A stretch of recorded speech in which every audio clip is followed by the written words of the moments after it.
उसकी जांच किए बिना, प्रश्न किए बिना, अपने संदेहों को मिटाए बिना जब शरणागत हो जाता है, तो वह श्रद्धा अंधश्रद्धा में बदल जाती है। और उस तूफान का उन्होंने जो है बहुत अच्छी तरह सामना किया और सामना किया, वो तूफान शांत हो गया और वे सुरक्षित रहे।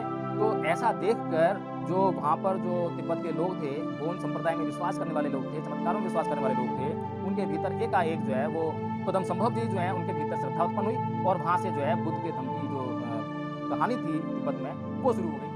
जैसे ही हम बौद्ध बन गए, हम लोग मुक्त हो गए, तो हम लोगों ने वो अनुशासन तोड़ दिया और अब जो है क्योंकि कोई मंदिर नहीं जाना है, कोई नहाना नहीं है, कुछ नहीं करना है, जैसे मर्जी बैठ जाना है, तो हमारा अनुशासन जो है पूरा भंग हो गया है। तो कहने का मतलब ये है कि जब हमारे भीतर जो है श्रद्धा होती है, तो श्रद्धा हमें थोड़ा-सा अनुशासित करने का भी काम करती है। लेकिन मैं ये सोचता हूँ कि यदि एक विद्वान व्यक्ति को एक आम व्यक्ति ही मानकर हम चलते हैं, तो हमारे भीतर उसके प्रति कुछ श्रद्धा उत्पन्न होती है।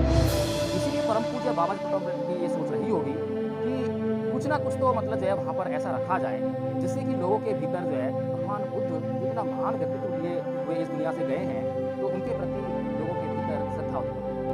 उनके बारे में लगभग सभी संप्रदाय बात करते हैं, मोटी-मोटी बातें करते हैं कि अहंकार नहीं करना चाहिए, घमंड नहीं करना चाहिए, चोरी नहीं करनी चाहिए। ये बहुत ही मतलब हर एक व्यक्ति जानता है। लेकिन इसको मन के भीतर से कैसे निकाला जाए? मन में कहाँ से उत्पन्न होता है? इसकी जड़ क्या है? इस बात की तह तक केवल और केवल बुद्ध ही पहुँचे हैं। जितने भी ये संप्रदाय हैं, ये विदिन देम यानी कि उनके भीतर तो सदाचार की बात करता है, लेकिन जैसे ही दूसरे संप्रदाय से उनका साक्षात्कार होता है, संपर्क होता है, तो वहाँ पर वे उससे कटुता पैदा करने लगते हैं। ये बेसिक डिफरेंस है। अम्बेडकर दुनिया भर के लोगों से ये कहते हैं कि वे बौद्ध धर्म को धर्म मानने से इनकार कर देते हैं।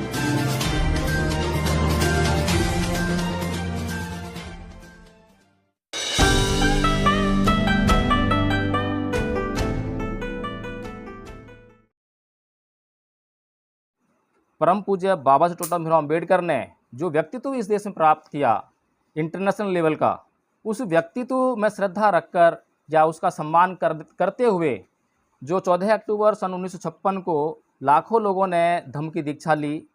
अब लाखों लोगों के अगर धम्म की दीक्षा ली थी उस समय, अगर वे लोग अपने धम्म को अच्छी तरह से समझते या उसका अध्ययन करते और उसको अगर उसके मैं समझता हूँ कि अगर 1% लोगों ने भी धम्म को अच्छी तरह से समझा होता, तो वे लोग जो है आरएसएस के द्वारा चलाए जा रहे उस प्रचार को किए जा रहे प्रचार का जो है जवाब दे सकते थे और बहुत तेज़ गति से जो है धम्म इस देश में फैल सकता था।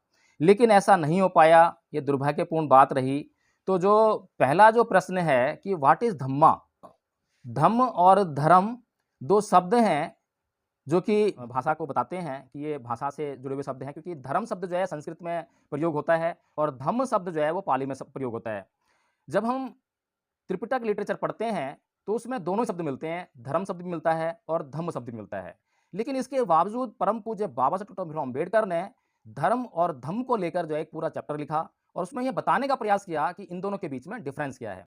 लेकिन अगर हम बौद्ध त्रिपिटक की ही बात करें कि जो त्रिपिटक साहित्य है उसी के जो 2 भाग थे, एक हीनयानी साहित्य था, एक महायानी साहित्य था। तो जो महायानी साहित्य था वह पूरा का पूरा लगभग शुरुआती दौर को छोड़कर शुरुआत में जो लेखक रहे हैं, विद्वान रहे हैं, जैसे कि अश्व घोष जी रहे, अश्व घोष जी के समय में ये शुरुआत हुई थी कि ये जो लिटरेचर है इसको संस्कृत में लिखा जाने लगा था। लेकिन उन्होंने कुछ लिटरेचर पाली में भी लिखा है, पाली में भी उन्होंने उसका अध्ययन किया है। तो संस्कृत में जब इसको इस्तेमाल करते हैं शब्द को, तो यही शब्द जो है धर्म हो जाता है और पाली में जब इस्तेमाल करते हैं तो धम्म हो जाता है। तो इस तरह से अगर हम बात करें कि बुद्ध ने जो धम्म या धर्म की जो व्याख्या दी थी, इस संदर्भ में तो कोई अंतर नहीं है। लेकिन बाबा साहेब डॉक्टर भीमराव अम्बेडकर दुनिया भर के लोगों से ये कहते हैं कि वे बौद्ध धर्म को धर्म मानने से इनकार कर देते हैं। तो वे कहते हैं कि ये तो अच्छा ही है कि अगर वे लोग जो हैं इसको धर्म नहीं मानते हैं और जो जिस बात को धर्म मानते हैं कि धर्म के लिए उनके पास एक ईश्वर होना ज़रूरी है, उनका ईश्वर में विश्वास होना ज़रूरी है, आत्मा की जो थ्योरी है उसमें विश्वास होना ज़रूरी है, स्वर्ग नरक की कल्पनाओं का होना बहुत ज़रूरी है। जो इस प्रकार के अंधविश्वास और पाखंड हैं, उनमें जो विश्वास करता है उसको एक तरह से वहाँ पर धर्म कह दिया, रिलीजन कह दिया। लेकिन जो रिलीजन जिसको पूरी दुनिया समझती है, वो जो बुद्ध का धम्म है वो नहीं है। तो थोड़ा-सा बहुत बारीक अंतर है, इसको हमें समझना चाहिए कि क्या धम्म है और क्या धर्म है।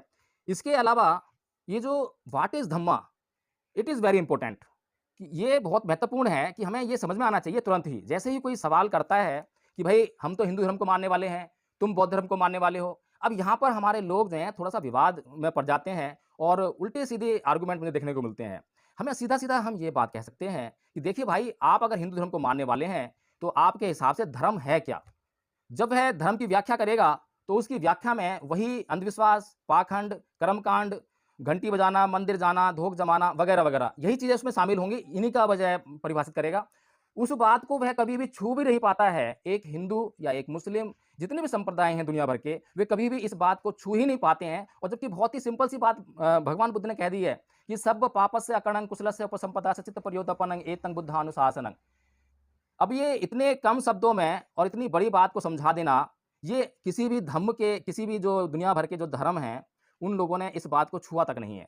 हालाँकि वे लगभग हर धर्म जो है आंशिक रूप से सदाचार की बात करता है, अच्छे कर्म की बात करता है, लेकिन कुछ जितने भी ये संप्रदाय हैं, ये विदिन देम, यानी कि उनके भीतर तो सदाचार की बात करता है, लेकिन जैसे ही दूसरे संप्रदाय से उनका साक्षात्कार होता है, संपर्क होता है, तो वहाँ पर वे उससे कटुता पैदा करने लगते हैं। ये बेसिक डिफरेंस है।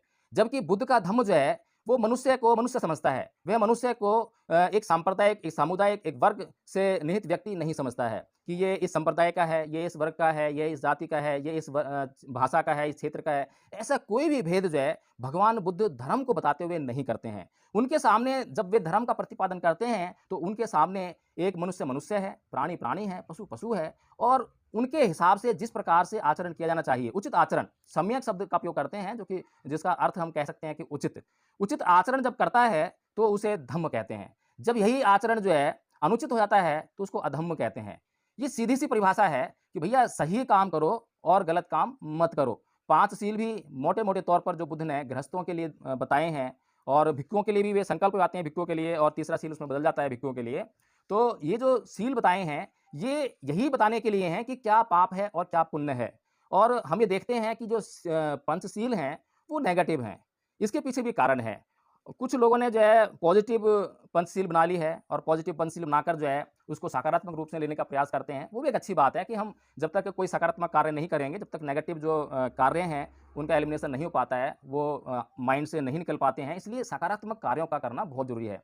लेकिन क्योंकि बुद्ध ने पंचशील दिए हैं, और पंचशील जो है वो नेगेटिव, यानी कि निषेधात्मक, नकारात्मक नहीं, निषेधात्मक टर्म से हैं, तो वो निषेध करते हैं। मैं प्राणी हिंसा नहीं करूँगा, मैं चोरी नहीं करूँगा, मैं व्यभिचार नहीं करूँगा, झूठ नहीं बोलूँगा, मैं नशा पान नहीं करूँगा, प्रमाद नहीं करूँगा। तो ये कारण यह था कि जो पॉजिटिव टर्म है, उसको अगर हम परिभाषित नहीं करते हैं, और कहीं पर भी परिभाषा देने में अगर चूक हो जाती है, आंशिक रूप से भी चूक रह जाती है, कहीं ज़रा-सा भी रूम रहता है, ज़रा-सी जगह रह जाती है किसी के लिए, तो वहाँ पर जो है उसके लिए पाप कर्म की व्यवस्था हो जाती है, पाप कर्म करने की इजाज़त उसको मिल जाती है। इसीलिए बुद्ध ने, क्योंकि पॉजिटिव टर्म जो है उसको क्या करना है ये परिभाषित नहीं किया जाता, बहुत ही विस्तृत होता है, इसलिए क्या नहीं करना है उसको परिभाषित करने का काम किया। तो इस प्रकार से जो ये व्हाट इज़ धम्मा, मेरे हिसाब से तो इतना काफ़ी है इसमें। इतना ही अगर हम डिस्कस कर लें कि भाई देखिए, बुद्ध का धम्म तो सिर्फ सदाचार की बात करता है, और अच्छे काम करने चाहिए, बुरे काम नहीं करने चाहिए, और इन दोनों के भेद को जानने के लिए एक अच्छे चित्त का निर्माण करना चाहिए। इतना जो है धम्म है। इसके आगे और समझने के लिए फिर डीप में जाना पड़ेगा। फिर बहुत मतलब जो है आगे जाके जो है कि आपका प्रकृति समुत्पाद का नियम है, उसको अच्छी तरह समझना पड़ेगा कि हम और एक बात और मैं यहाँ चर्चा करना चाहूँगा कि मैं कई सत्संगों में भी मतलब जो है गया हूँ, कई लोगों के पास बैठा हूँ, बहुत से संप्रदायों से मिला हूँ। सभी लोग कहते हैं कि भई पाप नहीं करना चाहिए, आलस नहीं करना चाहिए, और लोभ नहीं करना चाहिए, लालच नहीं करना चाहिए, अहंकार नहीं करना चाहिए। बहुत ही मोटी-मोटी बातें हैं, ये तो सभी जानते हैं कि नहीं करना चाहिए। 5 साल का बच्चा भी जानता है कि नहीं करना चाहिए। चीन के राजा की कहानी प्रचलित है, जिसमें चीन में एक भिक्षु जाता है, तो उस भिक्षु को जो है वह राजा अपने दरबार में आमंत्रित करता है, और उस भिक्षु से वह राजा पूछता है कि व्हाट इज़ धम्मा? तो वही कहानी, वही गाथा गाकर जो है वो भिक्षु बताते हैं। तो राजा बोलता है कि अरे ये तो बहुत मामूली सी बात है, इसमें तो ये तो 5 साल का बच्चा भी जानता है। तो वो भिक्षु कहते हैं कि हाँ महाराज, 5 साल का बच्चा भी ये बात जानता है, लेकिन उसका आचरण करने में वो सफल नहीं होता है। आचरण करने में तो 60 साल का बुढ़ा भी सफल हो जाए, बहुत बड़ी बात हो जाएगी। तो कहने का मतलब यही है कि ये जो धम्म है, धम्म के बारे में लगभग सभी संप्रदाय बात करते हैं, मोटी-मोटी बातें करते हैं कि अहंकार नहीं करना चाहिए, घमंड नहीं करना चाहिए, चोरी नहीं करनी चाहिए। ये बहुत ही मतलब हर एक व्यक्ति जानता है, लेकिन इसको मन के भीतर से कैसे निकाला जाए? मन में कहाँ से उत्पन्न होता है? इसकी जड़ क्या है? इस बात की तह तक केवल और केवल बुद्ध ही पहुँचे हैं, और उस बात की तह तक पहुँचने के लिए जो प्रतीत्य समुत्पाद का जो नियम है, अविद्या पच्य संखारा, संखारा पच्य विज्ञान, विज्ञान पच्य नाम रूप, नाम रूप पच्य सनातन, सनातन पच्य फस्सो, फस्स पच्य वेदना, वेदना पच्य तणहा, तणहा पच्य उपादान, उपादान पच्य भव, भव पच्य जाति जरा, शोक परिदेव दोमनस्युपायासा। इतनी सारी जो लंबी कहानी चल रही है, इतना जो दुःख हमारे जीवन में आ रहा है, उस दुःख का कारण कहाँ है? हर एक दुःख, आप किसी भी दुःख की बात कर लीजिए अपने जीवन में जो है, जो दुःख उत्पन्न हो रहा है, उसका जो मूल कारण जो है वो अविद्या में है। अविद्या पच्चय संखारा। आपकी अविद्या से ही संस्कार का जन्म हुआ। उसके बाद जो है ये सारी कड़ियाँ उत्पन्न होने लगी। तो कहने का मतलब ये है कि जो व्यक्ति सूक्ष्म रूप में जाकर मोटे-मोटे तौर पे तो अगर वो गृहस्थ व्यक्ति है और मोटा-मोटा जीवन जीना चाहता है तो उसके लिए ये बात काफ़ी है कि वह व्यक्ति जो है सिर्फ़ और सिर्फ़ पंचशील का पालन करने लग जाए और मोटे-मोटे जो भी अच्छी तरह जानता है कि भई ये अच्छे काम है उनको करा जाए, जो बुरे काम हैं उनको छोड़ दिया जाए, ये मोटी-मोटी बात है। लेकिन अपने जीवन से दुःख का समूल नाश करने के लिए उसको प्रत्यक्ष समुत्पाद के नियम को जानना ही पड़ेगा। उसको ये समझना ही पड़ेगा कि अविद्या के कारण जो है, जो मन में नाना प्रकार की जो तृष्णाएँ उत्पन्न हो रही हैं, वो दुःख का कारण बन रही हैं। जब दुःख का कारण बन रही हैं तो वो आगे जो है फिर उसमें वेदना होती है, फिर उसमें जो है उपादान लगता है, तणहा लगती है, उपादान लगता है, फिर भव होता है। इस प्रकार से जो है ये बहुत ही क्या नाम है जो है महीन विषय है, बहुत लंबा भी हो जाएगा। तो और किसी को कोई प्रश्न करना हो तो वे कर सकते हैं क्योंकि कुछ हाथ भी उठाए हैं तो मैं चाहूँगा कि वे भी प्रश्न करें। देखिए कदम साहब जी, इसमें जो है क्योंकि ऐतिहासिक विषय है ये और परम पूज्य बाबा डॉक्टर अम्बेडकर ने इस पुस्तक में बहुत सारी ऐसी बातें भी लिखी हैं, जो आपको सोचने पर मजबूर कर देती हैं, जो कि आप कहेंगे कि मोटे-मोटे तौर पर ऐसा तो हिंदू लोग सोचते हैं। जैसे कि बालक के जन्म के बाद जो है आसित मनु का आगमन, उनके द्वारा भविष्यवाणी करना, महामाया द्वारा जो है सपना देखना, उसमें हाथी और पुष्प वगैरह ये चीज़ें आती हैं। लेकिन मैं ये सोचता हूँ कि यदि एक विद्वान व्यक्ति को एक आम व्यक्ति ही मानकर हम चलते हैं, तो हमारे भीतर उसके प्रति कोई श्रद्धा उत्पन्न नहीं होती। इसीलिए परम पूज्य बाबा साहब डॉक्टर अम्बेडकर की ये सोच रही होगी कि कुछ ना कुछ तो मतलब जो है वहाँ पर ऐसा रखा जाए, जिससे कि लोगों के भीतर जो है भगवान बुद्ध जो इतना महान व्यक्तित्व लिए हुए इस दुनिया से गए हैं, तो उनके प्रति लोगों के भीतर श्रद्धा उत्पन्न हो। हम यह देखते भी हैं, जब हम लोग जो है हिंदू थे, तो हिंदू होते हुए हम लोग जो है कर्मकांड करने के लिए सुबह अगर ये कहा है पंडित ने कि सुबह 5 बजे उठकर आपको मंदिर में जाना है, पूजा करनी है, अर्चना करनी है, ऐसे करना है, वैसे करना है, चाहे कितनी कड़कड़ाती ठंड पड़ रही हो, फिर भी हम लोग जो है नहा धो के जाते थे। हम वहाँ मजबूर थे। लेकिन वहाँ पर हम मजबूर थे, लेकिन एक सिस्टम फ़ॉलो कर रहे थे। लेकिन जैसे ही हम बौद्ध बन गए, हम लोग मुक्त हो गए, तो हम लोगों ने वो अनुशासन तोड़ दिया और अब जो है क्योंकि कोई मंदिर नहीं जाना है, कोई नहाना नहीं है, कुछ नहीं करना है, जैसे मर्ज़ी बैठ जाना है, तो हमारा अनुशासन जो है पूरा भंग हो गया है। तो कहने का मतलब ये है कि जब हमारे भीतर जो है श्रद्धा होती है, तो श्रद्धा हमें थोड़ा-सा अनुशासित करने का भी काम करती है। इसलिए परम पूज्य बाबा डॉक्टर अम्बेडकर ने यह जो कुछ बातें हैं जानबूझ के वहाँ रखी होंगी और त्रिपिटक साहित्य से उसको निकाला है। और अगर हम ऐतिहासिक परिप्रेक्ष्य में जाएँ तो जो बौद्ध धर्म का जो विकास जो है, वो हीनयान और महायान इन दोनों पंथों के कंधों पर इसका भार था। जब तक हीनयानी लोग जो हैं अपना धर्म प्रचार कर रहे थे, तो धर्म का प्रचार-प्रसार उतना तेज़ गति से नहीं हो पा रहा था। लेकिन जैसे ही महायानियों ने उसका प्रचार-प्रसार करना शुरू किया, तो वह पूरे विश्व में अच्छी तरह से फैल गया और बहुत तेज़ी से फैलने लगा। उसका कारण यही था कि हीनयानियों ने जहाँ पर बुद्ध को एक साधारण व्यक्ति के रूप में पेश किया, वहीं पर जो महायानी हैं, उन्होंने उनको जो है एक देवता बनाकर प्रस्तुत किया और जो लोग इतनी मतलब जो है पाखंड से, चमत्कारों में विश्वास करने वाले हों, पूजा-पाठ में विश्वास करने वाले हों, तो उनको जो है वैसी ही दवाई दी जानी बहुत ज़रूरी होती है। इसका एक उदाहरण जो है बहुत ही अच्छा हमारे को तिब्बत का मिलता है। तिब्बत में पहले जब बुद्ध का धम्म नहीं गया था वहाँ पर, तो वहाँ पर बोन संप्रदाय था और बोन संप्रदाय के जो लोग थे बहुत चमत्कारों में विश्वास करने वाले लोग थे, देव-देवताओं में विश्वास करने वाले लोग थे, जादू-टोना इसमें विश्वास करने वाले लोग थे। लेकिन जब वहाँ के राजा ने बुद्ध के धम्म को जाना, तो बुद्ध के धम्म को अपने देश में प्रचारित करने के लिए शांतरक्षित नाम के विद्वान को नालंदा विश्वविद्यालय से बुलवाया और उनको यह कहा कि आप जो है यहाँ पर बुद्ध के धम्म का प्रचार-प्रसार कीजिए। लेकिन क्योंकि शांतरक्षित जो हैं हीनयानी विचारधारा के थे, बहुत ही सीधे-साधे तरीके से बुद्ध के धम्म को समझाने वाले थे। अब वो कर्म पर आधारित बुद्ध का धम्म था, तो वहाँ जो लोग थे उनको चमत्कार चाहिए थे, कुछ ऐसी शक्ति का प्रदर्शन करना जिससे कि लगे कि हाँ, वास्तव में ये जो धर्म है इसके अंदर कुछ है। तो वो जो शांतरक्षित जी थे, उन्हें वहाँ से जो है वापस आना पड़ा। वहाँ उनका बहुत विरोध हुआ, जो बोन संप्रदाय के लोग थे उन्होंने बहुत विरोध किया और वो वापस आ गए। तो वो वापस तो आए, उन्होंने जो है राजा को यह सलाह दी कि राजन, आप जो है नालंदा से या भारत से पद्मसंभव नाम के व्यक्ति हैं, गुरु हैं, धम्मगुरु हैं बहुत बड़े जो हैं, उनको आप बुलाएँ। वो तांत्रिक विद्या के माहिर हैं। तो राजा ने उनको बुलाया और जैसे ही पद्मसंभव जी उसमें प्रवेश किया उन्होंने तिब्बत में, तो एक बर्फीला तूफ़ान आया, बहुत बड़ा तूफ़ान और उस तूफ़ान का उन्होंने जो है बहुत अच्छी तरह से सामना किया और सामना किया, वो तूफ़ान शांत हो गया और वे सुरक्षित रहे। तो ऐसा देखकर जो वहाँ पर जो तिब्बत के लोग थे, बोन संप्रदाय में विश्वास करने वाले लोग थे, चमत्कारों में विश्वास करने वाले लोग थे, उनके भीतर एकाएक जो है वो पद्मसंभव जी जो हैं, उनके भीतर श्रद्धा उत्पन्न हुई और वहाँ से जो है बुद्ध के धम्म की जो कहानी थी तिब्बत में, वो शुरू हो गई और आज आप देखते हैं कि पूरा का पूरा तिब्बत जो है बौद्ध है। तो कहने का मतलब ये है कि ऐसा नहीं है कि तिब्बत के लोग बुद्ध के धम्म की आधारभूत या मौलिक सिद्धांतों में विश्वास नहीं करते।